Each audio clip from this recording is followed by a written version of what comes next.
வணக்கம். நான் கார்த்திகேயன் பேசுகிறேன், சென்னையிலேருந்து மெக்கானிக்கல் இன்ஜினியர். இந்த வீடியோ எதுக்காக அப்படின்னு பார்த்தீங்கன்னா, கோயம்புத்தூர் மற்றும் தமிழ்நாட்டின் மற்ற மாவட்டங்களில் குடியிருப்பு பகுதியில் யானை உள்ளே வந்துருக்கு. அதை தவிர்க்கிறதுக்காகத்தான் இந்த வீடியோ. எப்படி தவிர்க்கலாம் அப்படின்னு பார்த்தீங்கன்னா, யானை எந்த வழியில் வருது நம்ம கணிக்க முடியாது. அதனால் கிராமத்தை வட்டமாக பிரிச்சுக்கணும் 360 டிகிரிக்கு. அந்த கிராமத்திலிருந்து எல்லை வரைக்கும், கிராமத்து எல்லை வரைக்கும் ஒரு 2 கிலோமீட்டர் 3 கிலோமீட்டர் வட்ட வடியில் பிரிச்சுக்கிட்டு அந்த எல்லையில்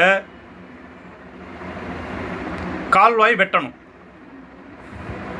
அந்த கால்வாய் அகலம் பார்த்தீங்கன்னா 4லேருந்து 5 அடி, ஆழம் 5லேருந்து 6 அடி. நான் உதாரணத்துக்கு சொல்கிறேன். இது யானை தாண்டாத அளவுக்கு இருக்கணும்.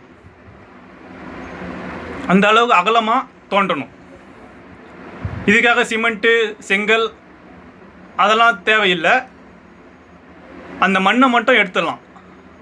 5 அடி 6 அடி அகலம், 6 அடி ஆழம் மண்ணை எடுத்து விட்டுடலாம்.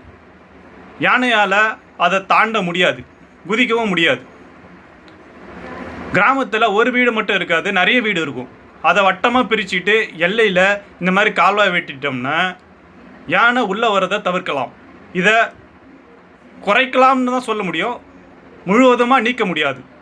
இப்போ 360 டிகிரின்றது நம்ம பண்ணிட்டோம்னா வாகனங்கள் போக வர முடியாது, பொதுமக்களும் போக வர முடியாது.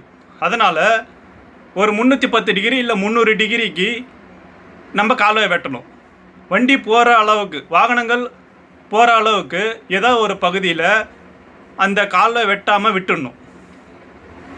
இது ஒரு வழி. இந்த மாதிரி பண்ணோம்னா யானை உள்ளே வரதை தவிர்க்கலாம்.